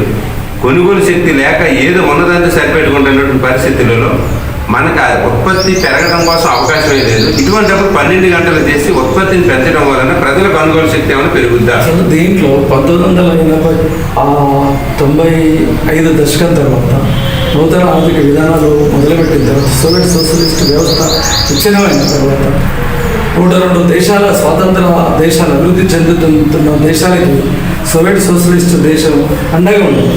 ప్రైవేటీకరణ లేకుండా జాతీయకరణ చేసే భాగంలో అప్పులు ఇచ్చి సహాయం చేసి ఈరోజు చైనా కూడా అదే పని చేస్తుంది. ఈరోజు సోవియట్ సోషలిస్ట్ దేశ మునిగిపోవడానికి కారణం కూడా అక్కడ జనాల ఆ డబ్బంతా మనలాంటి భారతదేశానికి సంబంధించిన దేశస్తులకు విరాళంగా ఇవ్వడం వల్ల వాళ్ళు కొంత అట్లా దెబ్బతినడం వల్ల మనకు ఇవ్వడానికి అవకాశం వచ్చింది. ఎప్పుడైతే నూతన ఆర్థిక సోవియట్ సోషలిస్ట్ రష్యా విచ్ఛిన్నమైపోయిన తర్వాత నూతన ఆర్థిక విధానాలు ప్రపంచం మొత్తం పెత్తనం చేయడానికి ప్రపంచ బ్యాంకు కూడా అమెరికన్ సామ్రాజ్యవాదులకు G7 కంట్రీస్కి అధికారం వచ్చింది. వచ్చేసిన తర్వాత ఎప్పుడైతే గవర్నమెంట్ సెక్టార్లు మొత్తం ప్రైవేటీకరణ చేయాలనే తలంపుతో వచ్చేసిందో అప్పుడే కార్మిక వర్గం మీద మెడలు నరికే రీతిలో తయారైంది. అవును. దాని తర్వాత దాని తర్వాత ఒకటి ఇప్పుడు మన 12 గంటలు 8 గంటలు, ఇప్పుడు 12 గంటలు 8 గంటల నుంచి 12 గంటలు, 12 గంటలకు అదనంగా చేసిన 4 గంటలకి అదనపు వేతనం ఇవ్వరు. ఇప్పుడు వస్తున్నటువంటి జీతం ఎంత అయితే ఉందో అదే జీతాన్ని 12 గంటలు చేయాలట. మరి ఇది పెట్టుబడిదారులకి అనుకూలంగా ఉందా, కార్మిక వర్గానికి అనుకూలంగా ఉంది? ఈ దేశంలో 90% మంది కార్మిక వర్గం పేదలు, కష్టజీవులు, శ్రమజీవులు. మరి మోడీ సర్కారు ఈ శ్రమజీవుల పక్షాన ఉంటుందా, లేదా 10-20% ఉన్నటువంటి పెట్టుబడిదారుల పక్షాన ఉంటుందా తేల్చుకోవాలి. ఉద్యోగాలు ఈ బాబు ఇస్తానన్నది ఉన్న ఉద్యోగాలు ఊడగొడుతున్నాం. ఊడగొట్టిన తర్వాత ప్రైవేటీకరణతో వాళ్ళకి ఏ హక్కులు లేకుండా అసంఘటిత కార్మిక వర్గంగా పంచి కార్మిక వర్గంగా పంచి వాళ్ళకి హక్కులు లేకుండా వాళ్ళను భయపెట్టే రీతులు వాళ్ళకి నిర్దాక్షిణ్యంగా మళ్ళీ రాచరిక వ్యవస్థ బానిసకాలంకి తీసుకుపోవడం అనేది ఇది ఏ మేరకు క్షేమకరమైనది. ఎందుకని ఇప్పుడు జరిగేది ఏంటంటే, గతంలో ఎక్కడైనా ఒక కంపెనీలోనే, ఎక్కడైనా ప్రైవేట్ కంపెనీ ఆ గవర్నమెంట్ సెక్టర్ ఎక్కడైనా ఉంటే 240 డేస్ పూర్తి అయిన తర్వాత వాళ్ళందరినీ రెగ్యులర్ చేయాలని చట్టం ఉంది. ఇప్పుడు ఆ చట్టాలన్నీ పోయి కాంట్రాక్ట్ లేబర్ చట్టం వచ్చింది. ఈ కాంట్రాక్ట్ లేబర్ పోయి మళ్ళీ అవుట్ సోర్సింగ్ వచ్చింది. ఇప్పుడు అవుట్ సోర్సింగ్ కూడా పోయి అగ్రిమెంట్ సిస్టమ్ అంట. అంటే అమెరికా, ఆస్ట్రేలియా ఇక్కడ ఎట్లా ఉన్నది అట్లాగా ఫిక్స్డ్ టర్మ్ ఎంప్లాయ్మెంట్. నేను ఎవరి దగ్గరికైనా పోయి పని చేయాలంటే సంవత్సరం పాటు ఆ యజమాని అగ్రిమెంట్ చేయించుకుంటాడు. సంవత్సరం అయిన తర్వాత బాబు నువ్వు వెళ్ళొచ్చు, నీ అగ్రిమెంట్ పూర్తయిందని చెప్పేసి. అంటే no ESI, no provident fund, no bonus, at least లీవులు కూడా లేనటువంటి పరిస్థితి. హక్కు కూడా అంటే ఒక కార్మికుడిని బానిసగా తయారు చేసి పెట్టుబడిదారులకు సరెండర్ చేయడం అని అంటే అభద్రతా భావంతో బ్లాక్మెయిల్ చేయడం, అభద్రతా భావం. అంటే ఏ హక్కులు లేకపోతే కార్మికుడు ఇది ఇట్లాంటి దుర్మార్గమైనటువంటి చర్యలు. మహిళలకు హక్కులు లేవు దాంట్లో. మహిళలకు ఉన్నటువంటి హక్కులు, మహిళలు కూడా నైట్ డ్యూటీ ఉంటే ఇప్పుడు ఎస్ఎన్షియల్స్ హాస్పిటల్ లాంటి చోట్ల మహిళలు నైట్ డ్యూటీ చేయడం ఇవన్నీ ఇప్పటికీ ఉన్నాయి. కానీ ఇప్పుడు రాసిన కొత్తగా తయారు చేసినటువంటి చట్టంలో అది మహిళనా పురుషుడా లేదు. ఏ షిఫ్ట్ రమ్మంటే యజమాని షిఫ్ట్ చేయాల్సిందే. భారతదేశంలో సమాన వేతనం లేదు. భారతదేశంలో మహిళల పట్ల ఎంత వివక్షత ఉందో చూస్తా ఉన్నాం. పురుషులకు ఒక రకమైన జీతం, ఆడవాళ్ళకు ఒక రకమైనటువంటి జీతం. అదే నీలసుందర గారు ఒక వ్యాసం రాస్తారు. ఒక స్త్రీ హోటల్కి పోతే పురుషుడితో పాటు ఆ టిఫిన్ల బిల్ ఒకటి తిరిగిస్తారు. బస్సు ఎక్కితే ఒకటే రీతిలో టికెట్ ఛార్జ్ చేస్తారు. సినిమా పోతే ఒకటే రీతిలో ఛార్జ్ ఇస్తారు. కానీ ఆ స్త్రీ పురుషుడు ఇద్దరు పని చేస్తే మాత్రం పురుషుడికి జీతం ఎక్కువ ఉంటుంది, స్త్రీకి జీతం తక్కువ ఉంటుంది. సమాన పనికి సమాన వేతనం లేని దయనీయమైన స్థితి మన భారత శ్రామిక వర్గానికి సంబంధించిన. అయితే రాజ్యాంగంలో మాత్రం పురుషులకి స్త్రీకి సమానంగా హక్కులు ఉన్నాయి, సమానంగా జీతం వేయాలని రాజ్యాంగంలో ఉంది. కానీ ఇట్లాంటి ప్రజాప్రతినిధులే ఈ రాజ్యాంగాన్ని పక్కన పెట్టి సొంత నిర్ణయాలు చేసి స్త్రీలంటే బలహీనులు, స్త్రీలంటే చాలా ఎక్కువ పనులు చేయలేరు, పురుషులతో సమానంగా పని చేయలేరు అని చెప్పేసి వీళ్ళ ఆలోచన. పెట్టుబడిదారు విధానంలోనే అది ఉంది. కానీ ఈ రోజున మహిళలు పురుషుల కంటే బాగా పనిచేస్తున్నారు. అనేక రంగాల్లో చూస్తూ ఉన్నాం. అనేక సెక్టార్లో పురుషులు కంటే మహిళలు. ఆశ్చర్యం అనిపించే విషయం ఏంటంటే, ప్రత్యేకించి మీతోటి నిమ్స్ హాస్పిటల్ దగ్గర చూసిన ఆ బిడ్డలు ఎంతకి సర్జికల్కి సంబంధించిన క్యాప్స్ పెట్టుకోవడం కానీ, డ్రెస్సులు మీద రావడం కానీ, ఇంటెలిజెన్స్ సెక్షన్స్ కూడా అక్కడ ఉండడం కానీ, స్త్రీలు స్వీపర్స్ కానీ ఇతరులంతా సంఘటిత కార్మిక వర్గం సింగరేణి ఖాళీస్తుంది అనుకోండి. ఇప్పుడు 80,000 సంఘటిత కార్మిక వర్గం వాళ్ళకు పిలిపిస్తే వాళ్ళు పని కలిసి వస్తాం. కానీ అసంఘటిత కార్మిక వర్గం ఉన్న స్త్రీలు కానీ, ఇంటెలిజెన్స్ సెక్షన్ కానీ ఈసారి నిర్వహించిన ఈ సమ్మెలో అపూర్వమైన రీతిలో స్పందన వచ్చింది. మంచి స్పందన వచ్చింది, మంచిగా పాల్గొన్నారు కూడా. స్పందన వచ్చింది. అయితే వాళ్ళు కేంద్ర ప్రభుత్వం సంఘటిత కార్మిక వర్గాన్ని చీల్చి చెండాడి విభజించి పాలించాలనే ఒక దుర్మార్గమైన దుష్ట తలంపుతో వాళ్ళు అసంఘటిత కార్మిక వర్గాన్ని నీరు గార్చినప్పుడు కూడా దీని దెబ్బ అనేది ఈ సమ్మెడలాగా వినిపించింది అనేదాంతో ఏమాత్రం అసలు ఇప్పుడు మోడీ గారికి 2 రోజులు మాత్రం శాంపిల్ ఇది. భవిష్యత్తులో ఈ విధానాలు ఎలాగ కొనసాగితే కనుక నిరవధిక సమ్మెలకు పోవడానికి కూడా సిద్ధంగా ఉన్నారు. అది రైల్వే ఉద్యోగులు కావచ్చు, ఎలక్ట్రిసిటీ ఉద్యోగులు, బొగ్గు గనుల కార్మికులు, ఎల్ఐసి, జిఐ, ఏదో ఒక ప్రయాణం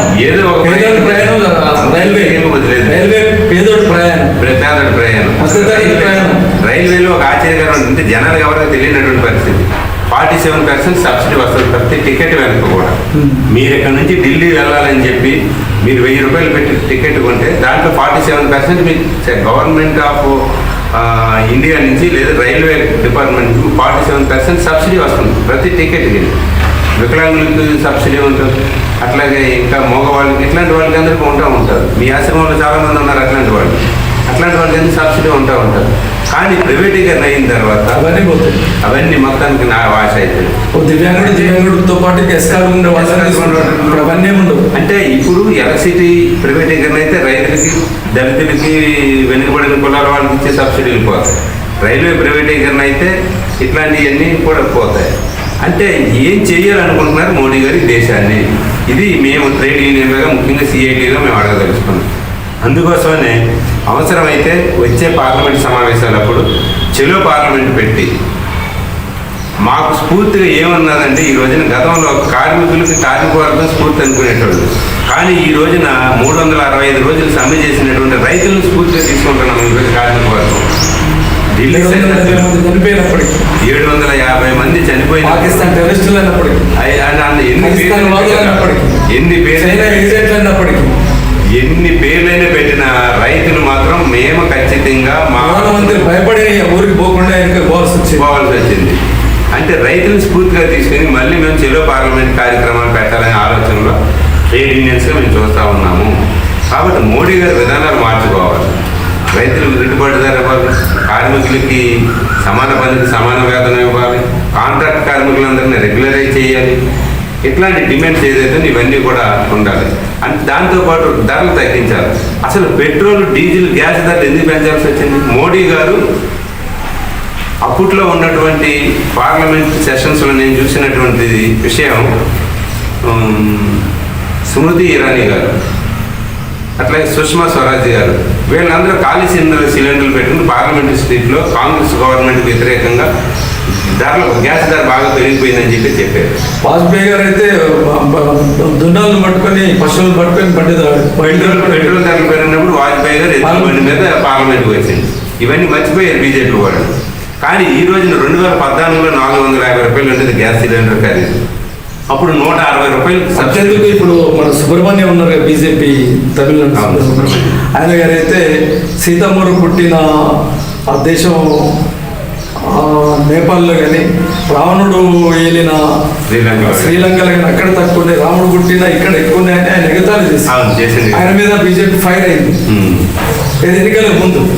ఎన్నికల ముందు అయిన తర్వాత అసలు ఆశ్చర్యకరమైన విషయం ఏంటంటే, ఈరోజు ప్రపంచ మొత్తం యుక్రెయిన్, రష్యా సైనిక చర్య జరుగుతున్నప్పుడు అమెరికన్ సామ్రాజ్యవాదులు యూరోప్ కంట్రీస్ కానీ, ప్రపంచం కానీ వాళ్ళ ఆర్థిక ఆంక్షలు పెట్టి అక్కడ గ్యాస్ నిక్షేపాలని, పెట్రోల్ని ఇట్లా బయట ప్రపంచానికి పోనీయకుండా చూస్తుంది.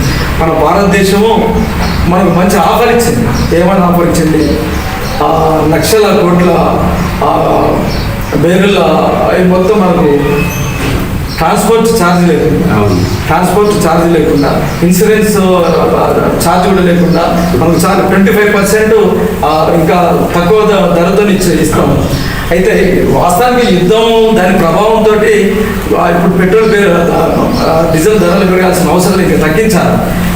ఉత్తరప్రదేశ్ మొన్న జరిగిన 4-5 జిల్లాల రాష్ట్రాల ఎన్నికల పూర్వం పెంచుతూ ఆ ఎన్నికల కోసం ఆపి మళ్ళీ ఇప్పుడు వరుసగా పెంచడం అనేది అది అసలు ఉద్దేశపూర్వకంగా జరుగుతుందా? ప్రపంచ క్రూడాయిల్ పెరుగుదలకు అనుకూలంగా పెరుగుతున్నట్లు పెంచడం ఉందా? వాస్తవానికి యుద్ధం జరుగుతుంది. ఇప్పుడు 34 రోజులు 35 రోజులు అయింది. అది ఒక పార్టీ మాత్రమే. కానీ వాస్తవానికి మటుకు మాత్రం ధరల పెరుగుదలకి ఆ యుద్ధానికి సంబంధం లేదు. ఎందుకంటే మనం రష్యాతో ఒప్పందం చేసుకున్నాం క్రూడ్ ఆయిల్ దిగుమతి కోసం. దానిని అమెరికా అధ్యక్షుడు వ్యతిరేకించారు, బైడెన్ గారు. అసలు ఇంత క్రైసిస్ లో ఉన్నప్పుడు భారతదేశం రష్యాతో ఎట్లా ఒప్పందం చేసుకుంటారని అమెరికా విదేశాంగ మంత్రి వచ్చి మొన్న మోడీ గారితో మాట్లాడినప్పుడు నిరసన వ్యక్తం చేశారు. అంటే యుద్ధం అనేది ఒక పార్ట్ మాత్రమే. కానీ ఇక్కడ ఉన్నటువంటి పెట్టుబడిదారులకి, ఇక్కడ ఉన్నటువంటి ఎవరైతే ఉన్నారో వీళ్ళకి లాభాల కోసం, అంటే ఒక మాటలో చెప్పాలంటే ప్రభుత్వానికి నియంత్రణ లేదు. గ్యాస్ సంస్థల మీద కానీ, పెట్రోల్, డీజిల్ ఇటువంటి సంస్థల మీద పట్టు కోల్పోయింది కేంద్ర ప్రభుత్వం. ప్రైవేటు వాడు చెప్పినట్టు మోడీ గారు వింటున్నాడు తప్ప, మోడీ గారు చెప్పినట్టు మోడీ ఈ దేశానికి ప్రధానమంత్రి, 135 కోట్ల మందికి ప్రతినిధి. అట్లాంటి మోడీ గారు శాసించాలి. ప్రైవేట్ కంపెనీలు ఇది డీజిల్ గ్యాస్ పెట్రోల్ ధరలు పెరుగుతూ ఉంటాయి, శాసించలేకపోతున్నాడు. ఎందుకంటే ఆయనకు ఉన్నటువంటి బలహీనతలు ఆయనకు ఉన్నాయని చెప్పేసి నేను అనుకోవాలి. కాబట్టి ఇవన్నీ ఎట్లా ఉన్నదంటే యుద్ధం పేరు చెప్పి ధరలు పెంచారు, యుద్ధం పేరు చెప్పి గ్యాస్ ధర పెరిగింది. అదే నేను చెప్పదలుచుకున్నాను, 2014లో 450 రూపాయలు గ్యాస్ ధర ఉంటే అప్పుడు 160 రూపాయలు సబ్సిడీ వచ్చేది మనకి. కానీ 2022 వచ్చేసరికి గ్యాస్ సిలిండర్ ధర 1000 రూపాయలు అయితే సబ్సిడీ 41 రూపాయలు వస్తుంది. అంటే తక్కువ ధరలో ఎక్కువ సబ్సిడీ వచ్చేది, గ్యాస్ ధర 1000 రూపాయలు అయితే 41 రూపాయలు సబ్సిడీ వస్తుంది. ఇదే లెక్కలు చేస్తా ఉన్నారు. అది కూడా కొంతమందికి వస్తుంది, కొంతమంది రావట్లేదు. అంటే పెట్రోల్ డీజిల్ ధరలు చెప్పలేము. గతంలో 6 నెలలకి 3 నెలలకు ఒకసారి పెట్రోల్ డీజిల్ ధరలు పెరిగితే చాలా ఎక్కువ అనుకునేటోళ్ళు. కానీ ఇప్పుడు రాత్రి ఇంటికి పోయేసరికి రాత్రి 10 గంటలకు పెట్రోల్ పంపించిన 112 రూపాయలు ఉంటుంది, తెల్లారేసరికి 115 రూపాయలు అంటారు. ఇంత దుర్మార్గం. మరి ప్రభుత్వానికి ఈ దేశం మీద పట్టుందా లేదా? అసలు ఈ దేశంలో ఉన్నటువంటి ప్రైవేట్ పెట్టుబడిదారుల మీద ఈ రీతిలో పెరుగుతున్న ఈ ధరలకి అనుగుణంగా అసలు ఇప్పుడు 10-15 సంవత్సరాల క్రితం సుప్రీంకోర్టు ఒక తీర్పు ఇచ్చింది కనీస వేతనం అనేది. ఈ పెరిగేదానికి సరితూగే రీతిలో వేతనం పెంచుతున్నా మీరు డిమాండ్ చేస్తున్నారు 26,000 రూపాయలు కనీస వేతనం ఉండాలని మీరు అంటున్నారు. దీని మీద జనాల స్పందన ఎట్లుంది? అసలు సుప్రీంకోర్టు ఇచ్చినటువంటి తీర్పు 2016లో సమాన పనికి సమాన వేతనం ఇవ్వాలని అన్నారు. సమాన పనికి సమాన వేతనం అంటే అర్థం, ఒక విద్యుత్ సంస్థ ఉందనుకోండి, దాంట్లో ఒక లైన్ మ్యాన్, ఒక లైన్ ఇన్స్పెక్టరో లేదా ఒక ఫోర్ మ్యాన్ చేస్తున్నటువంటి పని ఒక కాంట్రాక్ట్ కార్మికుడు పని చేస్తున్నాడు. సేమ్ పని. లైన్ ఇన్స్పెక్టర్ పోల్ ఎక్కుతాడు, కనెక్షన్స్ డిస్కనెక్షన్ చేస్తాడు. అదే పని కాంట్రాక్ట్ కార్మికుడు పోల్ ఎక్కుతాడు, కనెక్షన్స్ డిస్కనెక్షన్ చేస్తాడు, మీటర్ ఫిట్ చేస్తాడు, ట్రాన్స్ఫార్మర్ రిపేర్ చేస్తాడు, లైన్లు గుంజుతాడు. లైన్ ఇన్స్పెక్టర్ చేసే పని, లైన్ మ్యాన్ చేసే పని కాంట్రాక్ట్ కార్మికుడు చేస్తూ ఉన్నాడు. కాబట్టి శాశ్వత ఉద్యోగి చేస్తున్నటువంటి పని కాంట్రాక్ట్ కార్మికుడు చేస్తున్నాడు కదా. మరి ఈ కాంట్రాక్ట్ కార్మికుడికి ఎందుకు మీరు 10,000, 9,000 ఇస్తూ ఉన్నారు? కాబట్టి లైన్ ఇన్స్పెక్టర్కి ఏదైతే జీతం ఇస్తున్నారో అంత జీతం కాంట్రాక్ట్ కార్మికుడు కూడా ఇవ్వండి అని సుప్రీంకోర్టు 2016లో చెప్పింది. ఇదే కేంద్ర ప్రభుత్వం మోడీ గారు ఉన్నప్పుడు. ఇప్పుడు వరకు దానికి ఆచరణలో ఎక్కడ సాధ్యం కాదు, దిక్కుమొక్కు లేదు. అదే వదిలేయింది. కార్మిక శాఖ మంత్రి ఏం చెప్తాడట, రోజుకి 178 రూపాయలు రోజు వేతనం ఉంటే చాలట. రోజుకి ఒక కార్మికుడికి 178 రూపాయలు అంటే నెలకి ఎంత అవుతుంది? 4,500, 5,000 అవుతుంది. 5,000 రూపాయలతో ఢిల్లీ, కోల్కతా, చెన్నై, హైదరాబాద్ లాంటి మహానగరాలలో కుటుంబం బ్రతకడం సాధ్యమా? ఇంటికి కిరాయి సరిపోదు. ఒక మంత్రి గారి పెట్రోల్ ఛార్జ్ ఎంత అవుతుంది నెలకి? ఆయన క్యాంటీన్ ఛార్జ్ ఎంత అవుతుంది? ఈ లెక్కనే వాళ్ళకి అక్కర్లేదా? 4,178 రూపాయలు, 1,000 రూపాయలు. ఇంకా ఆశ్చర్యకరం ఏంటంటే మొన్న టిఫిన్ 2,000 రూపాయలు. మొన్న ప్రభుత్వం కొన్ని లెక్కలు తీసింది. ఏం తీసింది?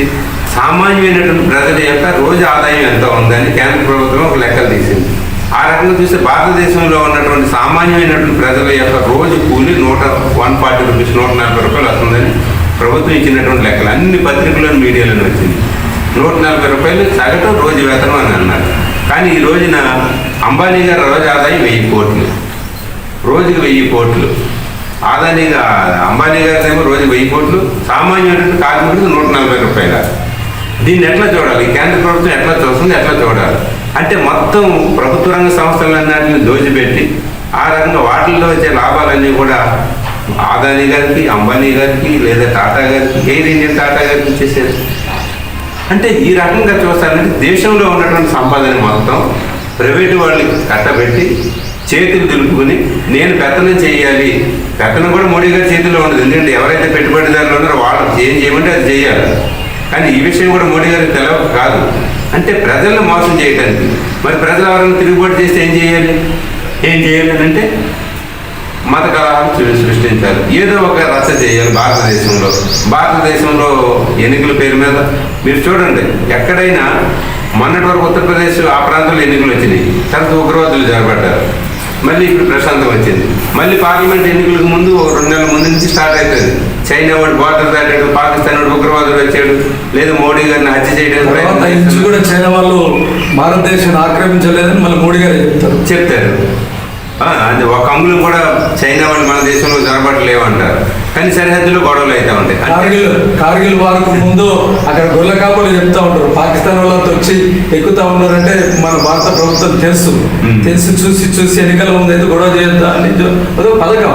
ఇదంతా ఒక పథకం ప్రకారంగా జరుగుతుంది తప్ప ప్రజలను మోసం చేసి పక్కదారి పట్టించి. ముఖ్యంగా ఈ కరోనా కష్టకాలంలో లాక్డౌన్ పీరియడ్లో చక్కగా ఎక్కడ దొంగలకన్నా గప్చుపు అన్నట్లు పోలీసులు కరోనాని అడ్డు పెట్టుకుని మొత్తం బయటికి జనాలు రాలేకుండా వీళ్ళు ఉన్న టైంలో ఉంచేసి జనాలు బయటకు రాకుండా ఇదే సందర్లో సడమయ్యేలాగా ప్రభుత్వ సంస్థలు మొత్తం ప్రైవేట్ వాళ్ళకి అమ్మే క్రమానికి ఒక మంచి సరైన సమయం దొరికింది మనకి. దొరికిన తర్వాత ఇప్పుడిప్పుడే బయటకు వచ్చిన జనాలు తిరుగుబాటు బావుట ఆ సమ్మెట వినిపించడం అనేది నిస్సందేహంగా ఇది సరైన సందర్భం అనుకుంటారు. కాబట్టి జనరల్గా మనకి కరోనా వచ్చిన వెంటనే ఫస్ట్ లాక్డౌన్ పెట్టాలనుకుంటే ముందు ప్రజలు ఏం చేయాలి? ప్రజల్ని రెడీ చేయాలి, అలర్ట్ చేయాలి. మేము ఈ భారతదేశంలో లాక్డౌన్ పెట్టబోతున్నాము అంటే ఈ లాక్డౌన్ అనగానే ఎవరు రోడ్ల మీద రావడానికి వీలేదు, పరిశ్రమలు మూతపడతాయి, ఎవరి వాళ్ళు ఎక్కడ వాళ్ళు అక్కడ ఉండాలి.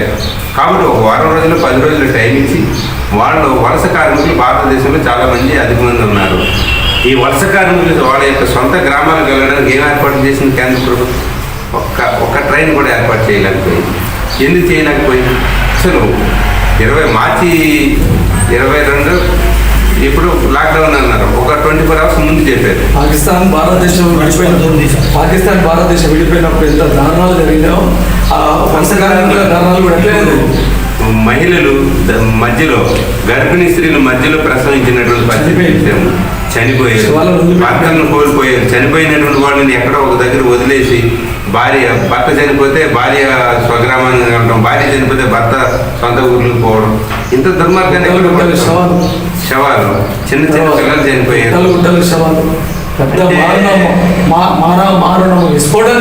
అంతా జరిగితే ఈ ప్రభుత్వం చీమ కుట్టినట్టు కూడా లేదు. కనీసం అయ్యో అని చెప్పి కరోనా వైరస్ సందర్భంలో పార్లమెంట్లో సంతాపం కూడా పెట్టినటువంటి పరిస్థితి లేదు. అంటే ప్రజల పట్ల ఈ బీజేపీ సర్కార్ యొక్క వైఖరి ప్రజాప్రతినిధుల బలగా ఉండడం, మీడియా మొత్తం వాళ్ళ చేతులు ఉండడం. ఉదాహరణకి TV9 ఇక్కడ సర్వేలో హైదరాబాద్ నగరంలో 86,000 మంది డెత్ సర్టిఫికెట్స్ వాళ్ళు గ్యాదర్ చేసింది.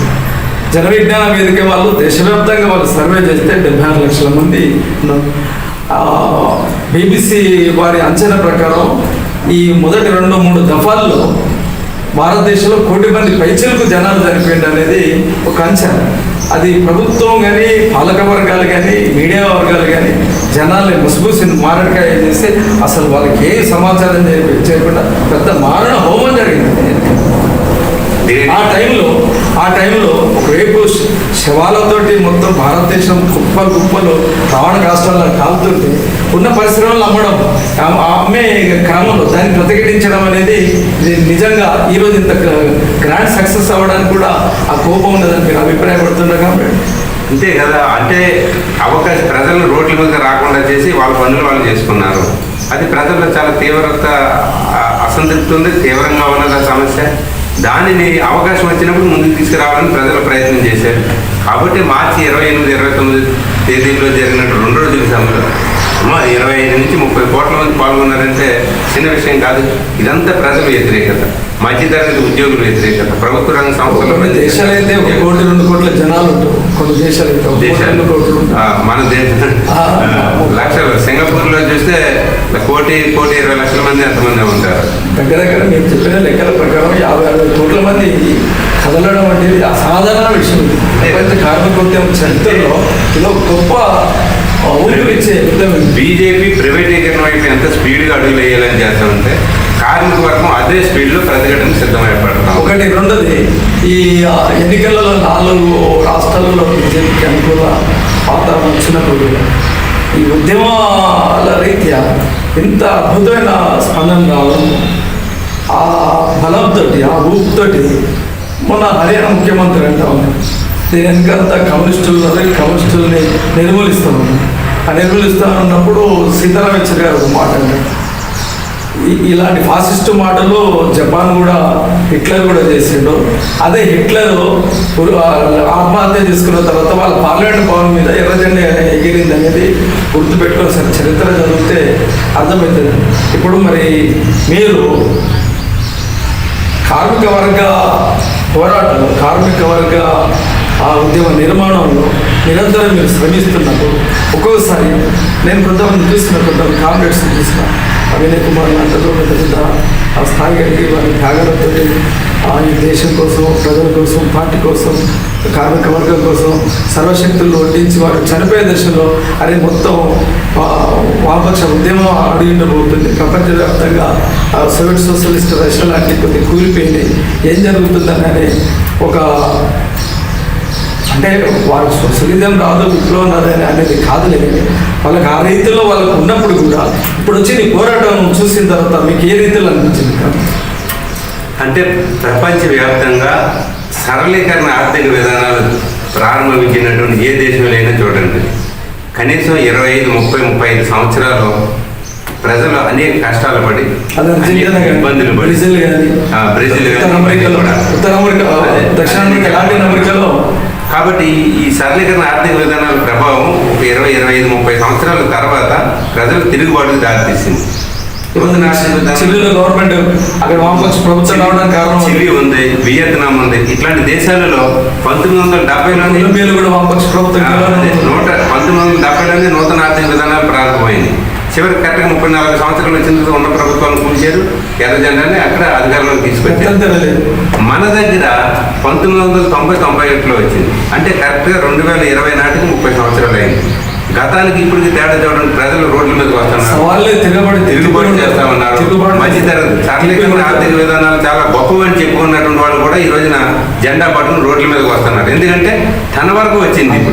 ఇప్పుడు నెల్లూరు జిల్లాలో కృష్ణపట్నంలో అక్కడ ధర్మాల విద్యుత్ కేంద్రాన్ని ప్రైవేటీకరణ చేస్తామని వైఎస్ఆర్పి చేస్తుంది కనుక మేము దానికి వ్యతిరేకంగా మేము కూరుకునే సమస్యలని ప్రైవేటీకరణకు వ్యతిరేకంగానే సోమిరాజు బీజేపీ ఆంధ్రప్రదేశ్ రాష్ట్ర అధ్యక్షుడు విడ్డూరమైన విషయం. దేశవ్యాప్తంగా బీజేపీ ఆర్థిక పరిపాలనకు వ్యతిరేకంగా, ప్రైవేటీకరణకు వ్యతిరేకంగా సమరశంకరావంతో మొత్తం సకల శ్రామిక వర్గం తిరుగుబాటు బావట చేస్తుంటే గత్యంతరం లేక ధర్మ ఇప్పుడు నేను చెప్పిన నెల్లూరు జిల్లాలో అక్కడ వాళ్ళు చేయాల్సి వచ్చిన పరిస్థితి ఏర్పడ్డాయి కదా. నెల్లూరు జిల్లాలో ఉన్నటువంటి కృష్ణపట్నంలో సంజీవయ్య థర్మల్ పవర్ ప్రాజెక్టు 1600 మెగావాట్లు ఉంది, మరో చోట 800 మెగావాట్లు ఉంది. మొత్తం 2400 మెగావాట్లకు సంబంధించి వైఎస్ఆర్సీపీ గవర్నమెంట్ జగన్మోహన్ రెడ్డి గారు రెండింటిని ప్రైవేటీకరణ చేస్తామని. అంటే రానున్న రోజుల్లో ఇది మరింత తీవ్రతరమై ప్రభుత్వ ఉద్యోగాలు పోయి ప్రైవేటీకరణ పెరిగి అధిక ధరలు పెరిగి సమాన వేతనం లేక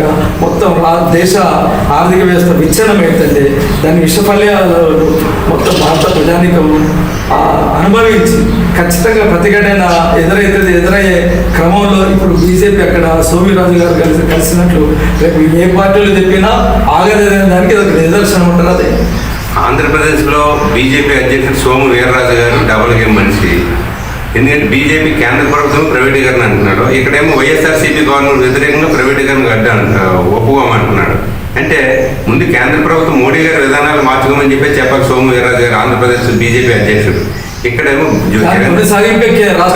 జగన్మోహన్ రెడ్డి గారు ప్రైవేటీకరణ చేస్తేనేమో తప్పు అంటాడు, మోడీ గారు ప్రైవేటీకరణ చేస్తే ఒప్పు అంటాడు. దీన్ని ఏ రకంగా చూడాలి? అందుకోసం బీజేపీ నాయకులు ఈ 2 నాలుగుల ధోరణి పనికిరాదు. మీరు ప్రైవేటీకరణకు వ్యతిరేకమా అనుకూలమా?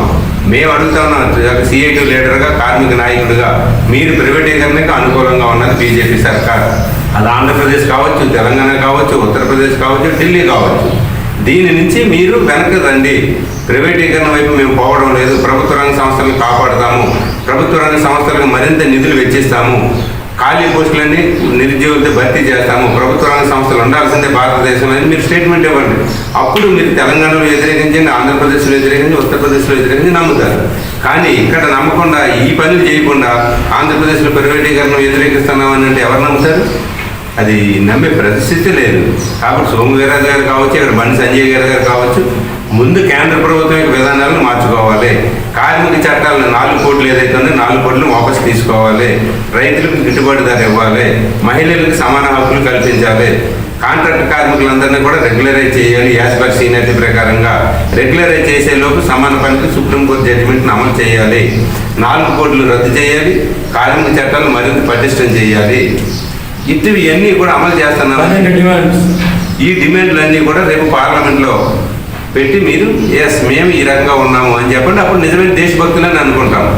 దేశంలో ఉన్నటువంటి సంపదను అమ్మి మేము దేశభక్తులు అని చెప్పుకుంటే నమ్మడానికి భారతదేశంలో ప్రజలు అంత సిద్ధంగా లేరు. మీరు అనుకోవచ్చు దేశభక్తులు అంటే ఒక మతానికి వ్యతిరేకంగా రెచ్చగొట్టి నేను దేశభక్తుని, ఆ మతానికి వ్యతిరేకంగా మాట్లాడే దేశద్రోహిని ముద్రేస్తే కాదు, దేశంలో ఉన్నటువంటి ప్రజలకు మీరు ఏం సంపదను చేకూరుస్తున్నారో, వాళ్ళ యొక్క అభివృద్ధి కోసం ఏం చేస్తా ఉన్నారో, వాళ్ళ యొక్క కుటుంబాల ఎదుగుదలకి ఉద్యోగాలు ఇస్తా ఉన్నారా, ఏం చేస్తా ఉన్నారో ఇది చెప్పాలి. అంతే తప్ప ఎన్నికలప్పుడు మతాల మధ్య చిచ్చు పెట్టి ఆ రకంగా దేశభక్తి, దేశద్రోహి అనే 2 పదాలు వాడితే అయిపోయింది. 2014లో చెప్పారు, 2019లో చెప్పారు. ఇప్పుడు ఎవరు కూడా ఆ నినాదాలు తీసుకోవడానికి రెడీగా లేరు. భారతదేశాన్ని ఏ రకంగా రక్షించగలుగుతారు? మీరు ఏ రకంగా రక్షించారు? ప్రభుత్వ రంగ సంస్థలు ఏ రకంగా కాపాడగలుగుతారు? ప్రజల యొక్క జీవన యొక్క ఉపాధిని ఏ రకంగా పెంచగలుగుతారు? అభివృద్ధి అంటున్నారు కదా, అభివృద్ధి అంటే ఏంటి? ఈరోజు ప్రైవేటు కార్మికుడిగా ఉన్నటువంటి పర్మనెంట్ అయితే రెగ్యులర్ అవుతాడు, వాళ్ళ యొక్క ఫ్యామిలీ అభివృద్ధి చెందుతుంది, కొనుగోలు శక్తి పెరుగుద్ది. ఆ రకంగా పెంచాలి తప్ప దేశభక్తి, దేశద్రోహి అనే 2 పదాలతో ప్రజల అభివృద్ధి జరగదు. ఇది మోడీ సర్కార్, బీజేపీ సర్కార్ గమనించుకోవాలి. ఇది కాకుండా మిగిలిన ఏ నినాదాలు చెప్పినా భారతదేశంలో ఉన్నటువంటి కార్మిక వర్గం, రైతులు, ప్రజలు, వ్యవసాయ కార్మికులు, మహిళలు, ముఖ్యంగా నిరుద్యోగులు వీళ్ళెవరూ కూడా వినడానికి సిద్ధంగా లేరు. అభివృద్ధి అంటే మేము చెప్పిన ఏమి కూడా అభివృద్ధి చేయండి, బ్రహ్మాండంగా చెప్పుకోండి. ప్రతిఘటనలో ఉద్యమం అనేది కార్మిక వర్గ, శ్రామిక వర్గ వ్యతిరేక ప్రభుత్వ వ్యతిరేక ఆ విధానాలకు ఇప్పుడు బావుట ఎగిరేసినమాట వాస్తవం. కానీ ఇది రాజకీయ రూపం దాల్చకుండా తిరిగి ఈ విధానాలని కేంద్ర ప్రభుత్వం, రాష్ట్ర ప్రభుత్వాలు విధానాలు అమలు పరిచే క్రమంలో వాళ్ళకి బాసటగా ఉంటారు. మరి ఇప్పుడు ఏమైనా ఆత్మవిమర్శన లాంటిది ఏమైనా చేసుకున్నారు కాబట్టి ఈ ఉద్యమాన్ని ఆ రాజకీయ ఉద్యమంగా వాళ్ళ రాజకీయ చైతన్యం కూడా ప్రకటించే విషయంలో మనం ముందు చొరవ తీసుకోవాలి. అంటే ప్రజలు ఇంకా మన దేశంలో కేవలం 65% మాత్రమే చదువుకున్నటువంటి వాళ్ళు ఉన్నారు. ఇంకా 55% నిరక్షరాస్యులు ఉన్నారు. ఈ నిరక్షరాస్యులు ప్రభుత్వాలు ఏం చెప్తుంటే అది నిజమని అనుకుంటున్నారు. అమాయకులైతే కాదు, తెలియక చదువు లేక ఉన్నారు. కాబట్టి ఈ చదువుకున్న వాళ్ళ సంఖ్య కూడా పెరిగి ప్రభుత్వ విధానాలు అర్థం చేసుకునే స్థాయికి వస్తూ ఉన్నారు. అంతే నేను చెప్పాను కదా, నూతన ఆర్థిక విధానాలు ప్రారంభమైనటువంటి 25-30 సంవత్సరాల తర్వాత ప్రజల యొక్క పరిస్థితి ఎట్లా జరిగింది, ప్రభుత్వ విధానాలు ఎట్లా ఉన్నాయి, ఎదురు తిరిగినటువంటి ప్రతి దేశంలోనూ కూడా అక్కడ ప్రభుత్వాలు మారిపోయాయి. చిలీ చూసాం, వియత్నాం చూసాం, ఇట్లాంటి అనేక దేశాలు చూసాం. అదే పరిస్థితి భారతదేశంలో రాబోతా ఉంది. మధ్యతరగతి వాళ్ళు ఇంతకుముందు బ్యాంక్ ఎంప్లాయీస్ సమ్మెలో కంటే సమ్మె అని అనేవారు, వచ్చారు బ్రహ్మాండంగా వచ్చారు. భారతదేశంలో సమ్మె బ్రహ్మాండంగా జరిగిందంటే బ్యాంక్ ఎంప్లాయీస్లో జరిగింది. ఎల్ఐసి వాళ్ళు అక్కడ 99% ఒక ఆఫీసర్స్ తప్ప మిగిలిన సమ్మెలో పాల్గొన్నారు. మీకు నూతన ఉత్తేజాన్ని ఇచ్చింది కాబట్టి బ్రహ్మాండంగా రాబోయే రోజుల్లో ఖచ్చితంగా ఇప్పుడు ఉన్నటువంటి మతము, కులం, ప్రాంతం అని చెప్పేసి ఉన్నటువంటి పార్టీలన్నీ కూడా అన్ని కొట్టుకుపోవడం గ్యారంటీ. ప్రజా ఉద్యమాలు ఉధృతమవుతాయి, రైతు ఉద్యమాలు బ్రహ్మాండంగా ముందుకు వెళ్తాయి. ప్రజలని, రైతుల్ని ఆదుకునే ప్రభుత్వాలు రాబోతా ఉన్నాయి. నాకు తెలిసి ఖచ్చితంగా ఈ కార్మిక హక్కుల్ని, రైతుల హక్కుల్ని, మహిళల హక్కుల్ని కాపాడుకునే శక్తి ఒక ఎర్ర జెండాకు మాత్రం ఉంది. ఆ ఎర్ర జెండా అధికారంలోకి రావడం గ్యారంటీ అనేది గట్టిగా నమ్ముతూ ఉన్నాను. పరిస్థితులు కూడా అట్లా కల్పిస్తూ ఉన్నాయి. ఖచ్చితంగా ఉన్నటువంటి పరిస్థితులలో ఇది కొంతమంది రాజకీయ సమ్మెని ముందు వేస్తున్నారు. రాజకీయాలతో కార్మికుడనే కాదు, భారతదేశంలో ప్రతి పౌరుని యొక్క జీవితం రాజకీయాలతో ముడిపడి ఉంటారు. ఈ రోజున గ్యాస్ ధర పెరిగిందంటే ఎవరు పెంచారు? రాజకీయ నాయకులు పెంచిందే కదా. లేదనుకుంటే ప్రైవేట్ వాళ్ళు పెంచుతారా? డీజిల్ ధర పెరిగిందంటే రాజకీయ నాయకులు పెంచిందే కదా. లేదనుకుంటే ఒక చట్టం కార్మికుడికి నేను 8 గంటలు పని చేసుకుంటున్నాను అనేది, నువ్వు 12 గంటలు కాదు, 8 గంటలు కాదు 12 గంటలు చేయాలనేది నినాదం రాజకీయ నాయకులు చేసిందే కదా. మరి ప్రజలకు రాజకీయం, కార్మికులకు రాజకీయం వద్దంటే ఎట్లా? కార్మికులకు రాజకీయాలు కావాలి, ప్రజలకు రాజకీయాలు కావాలి. రాజకీయాలతో రాజకీయ నాయకులు ఏం చేస్తున్నారో కార్మికులు కూడా తెలుసుకుని ఆ రకంగా కార్మికులు ఎదురు తిరిగినప్పుడు మాత్రమే ఉంటుంది. కాబట్టి ఖచ్చితంగా ప్రతి ఒక్కరికి, భారతదేశంలో ప్రతి ఒక్కరికి రాజకీయాలు అవసరం. ఎందుకంటే రాజకీయ నాయకులు మాత్రమే నిర్ణయాలు చేస్తున్నారు. ప్రజలకు నిర్ణయాలు చేసి ఆడుకుంటే రాజకీయాలు అక్కర్లేదు. కంక్లూడింగ్గా ఈరోజు భారతీయ జనతా పార్టీ అధికారంలో ఉండి ప్రైవేటీకరణకి అధిక ధరల పెంపుదలకి రకరకాల ఆర్థిక వ్యత్యాసాలకి పూనుకుంటుందని మనం అన్నా, అంతకుముందు కాంగ్రెస్ పార్టీ అధికారంలో ఉన్నా వాళ్ళు మొదలుపెట్టిందే వీళ్ళు చేస్తుంది, వీళ్ళు మొదలుపెట్టిందే వాళ్ళు చేస్తుంది. దీని కొనసాగింపు వీరిద్దరు కాకుండా భారతదేశంలో ఏ ప్రభుత్వం వచ్చినా తప్పనిసరిగా ఇదే కాదు, ప్రపంచవ్యాప్తంగా 102 దేశాలు స్వాతంత్ర దేశాలు వచ్చిన ఆలిన దేశాలు ఏవైతున్నాయో, అభివృద్ధి చెందుతున్న దేశాలు ఏదైతున్నాయో, ఈ దేశాలలో ఉన్న ప్రభుత్వ ఆర్థిక పరిపాలన విధానాల ఫలితమే ఈ తిరుగుబాటు మన కామ్రేడ్ చెప్పినట్లు లాటిన్ అమెరికాలో, దక్షిణ అమెరికాలో బ్రెజిల్ కానీ, అర్జెంటీనా కానీ, చిలీలో కానీ 30 సంవత్సరాల మనకంటే ముందు నూతన ఆర్థిక విధానాలు అక్కడ ప్రారంభించిన తర్వాత దాని భావాలని, ఆ విషతుల్యమైన ఫలాలను వాళ్ళు అనుభవించి అక్కడ తిరుగుబాటు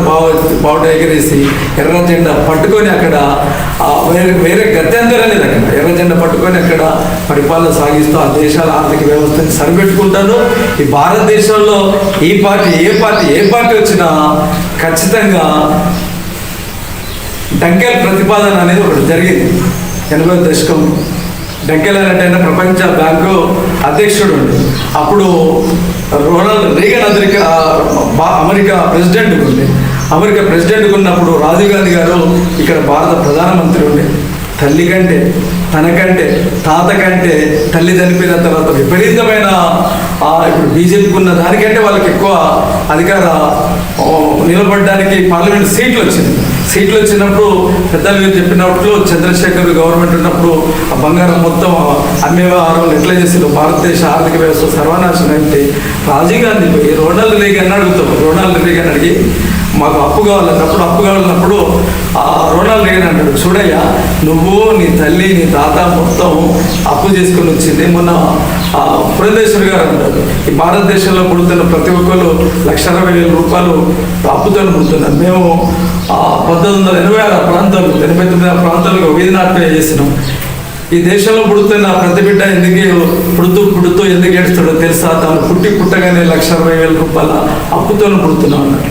అయితే ఒక 100 సంవత్సరాలు భారతదేశం అమెరికన్ సామ్రాజ్యవాదుల ద్రవ్యనిధి ప్రపంచ బ్యాంకుడికి వడ్డీ కట్టిన 100 సంవత్సరాలు కూడా అసలు తీరదన్నాడు. అంత అప్పుట్లో అంత తాకట్లో మనం భారతదేశం ఇరుకపోయింది. వాడు అప్పు ఇచ్చేటప్పుడు అమెరికన్ సామ్రాజ్యవాదుడు అగ్రిమెంట్ చేసిండు, నువ్వు మా దగ్గర నుండి డబ్బు పట్టుకపోయిన తర్వాత ఈ డబ్బులు ఎట్లా కడతావు, 100 సంవత్సరాలు నువ్వు వడ్డీ కట్టినా మా అప్పు తీరదు. నీకు డబ్బు కావాలంటే నేను చెప్పిన షరతుకు విను, లేకపోతే పో గెట్ అవుట్ అయ్యా చెప్పండి మీ షరతులు నేను ఒప్పుకుంటా. అప్పుడు కూర్చొని పెట్టి డంకెలు పంపించిన తర్వాత డంకెల్ ప్రతిపాదనకు వ్యతిరేకంగా మనం అంతా తిరుగుబాటు వేసిన వాళ్ళం. వాడు ఏమన్నాడంటే, మీ దేశంలో మేమిచ్చే డబ్బులు ప్రైవేటు కాకుండా ప్రభుత్వ సంస్థలైన బ్యాంకులు కానీ, సింగరేణి కానీ, ఎల్ఐసి కానీ, విద్యుత్ కానీ, విమానయానాలు కానీ, లేదు మొత్తం ప్రైవేట్ గవర్నమెంట్ సంబంధించిన వాళ్ళందరికీ నువ్వు 50,000, 60,000, ₹1,00,000 జీతం ఇచ్చుకుంటే పోతే నువ్వు మాకెట్లా అప్పు పెడతావు, అవి మొత్తం ప్రైవేట్ వాళ్ళకి అమ్మేస్తాయి, మాకు అమ్మేస్తే ఇప్పుడు మీరు అన్నట్లు 5-6 వేల రూపాయలు జీతం బోల డబ్బు మిగులు, దా డబ్బు మాకు అప్పు కట్టు. ఒకటి. రెండోది, ఆ ఆస్తులు ప్రైవేటు మా గవర్నమెంట్ ప్రాపర్టీ ఏదైతుందో ప్రైవేట్ వాళ్ళకి ఇచ్చేస్తే ప్రైవేట్ వాళ్ళు తక్కువ వేతనాలతోటి మంచి వ్యాపార లావాదేవీలతో దాంట్లో మా సంస్థలు కూడా ఉంటాయి కనుక మాకు కూడా ఉపయోగం ఉంటుంది కదా. మల్టీనేషనల్ కంపెనీలు అంటే బహుళ జాతికృత సంస్థలు అవి టాటాలు, బిర్లాలు, మొత్తలాలు, జేకే, సంగీన, దావుల, బంగూరు, ఐసిఐ, అనిల్ అంబానీ, సునీల్ అంబానీ, ఈ దరిద్ర ఆదాని వీళ్ళందరూ కలిసి వీళ్ళు దొబ్బడానికి ఒక ఎత్తుగడ. అప్పుడు అక్కడ వేసిన ఎత్తుగడ ఏదైతుందో అప్పుడు అగ్రిమెంట్ చేసిన తర్వాత దాన్ని ఇంప్లిమెంట్ చేసే ప్రక్రియలో అంతర్భాగమే. ఇది రోజు బీజేపీ ఉన్నారు, కాంగ్రెస్ వచ్చినా, రేపు ఇంకొక ఫెడరల్ ఫ్రంట్ వచ్చినా వీళ్ళు ఆచరించాల్సిన తప్పనిసరైన ప్రభుత్వ పరిపాలన విధానం లేని పక్షంలో పెద్దలు అన్నట్లు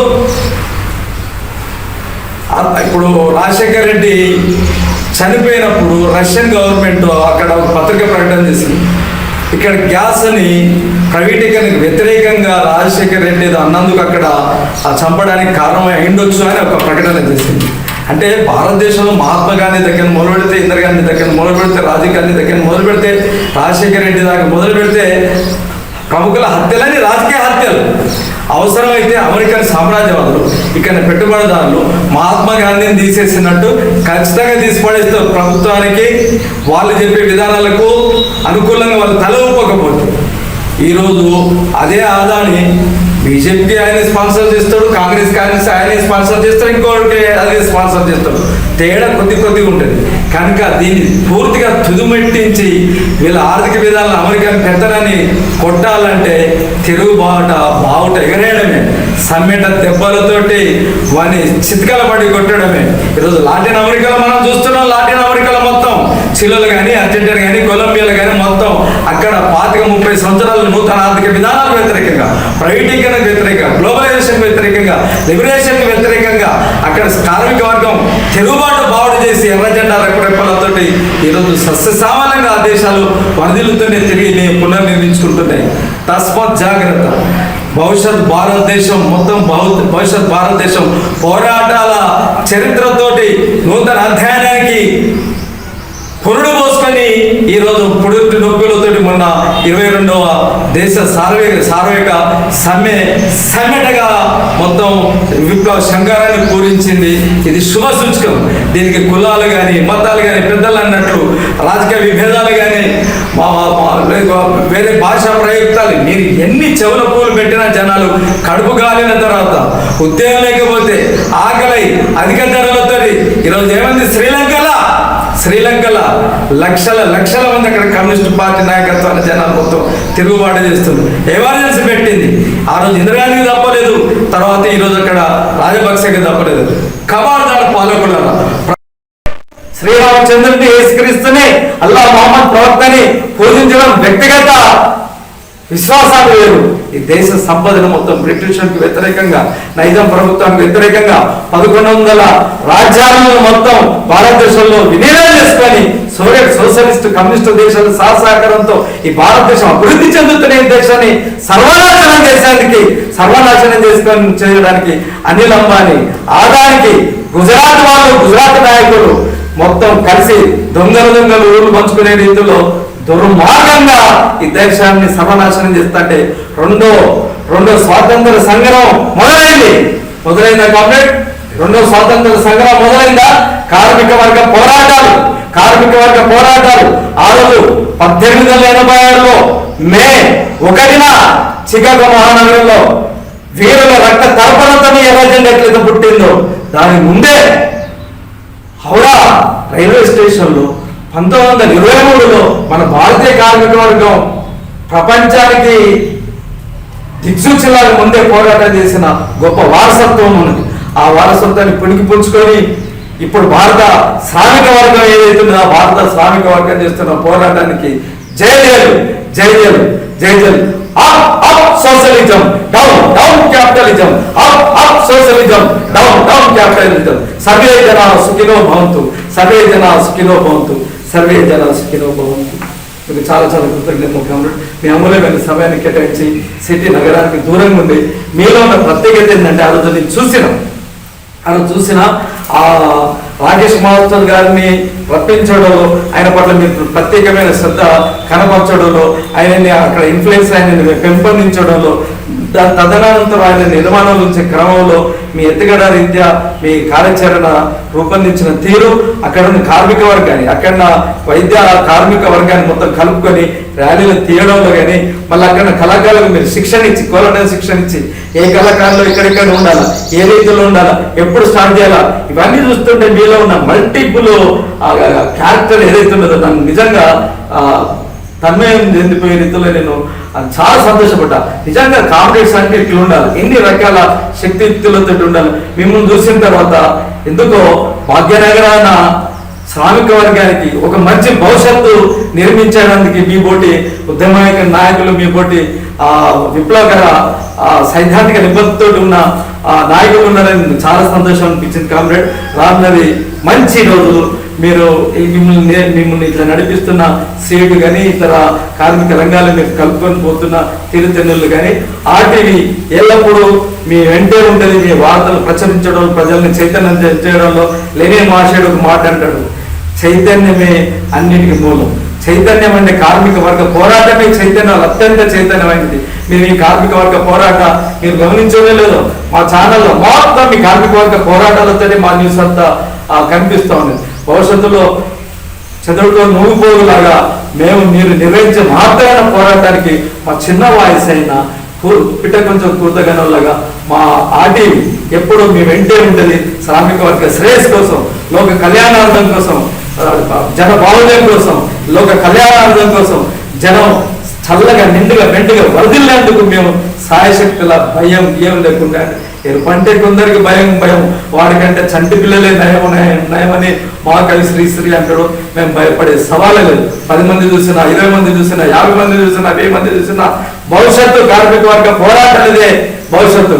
ఆ పోరాటాలకు మా వార్త, మా వాణి, మా విపంచి, మా భార్య ఏదైతుందో మీరేంటే ఉంటుంది ఖచ్చితంగా మోసుకుపోతారనే ఆత్మవిశ్వాసంతో, అచంచల నమ్మకంతో మీకు ఈ సమయం, మాకు మీ సమయం మీరు కేటాయించినందుకు చాలా చాలా కాంగ్రెస్ ఇప్పుడు అభినందనలు.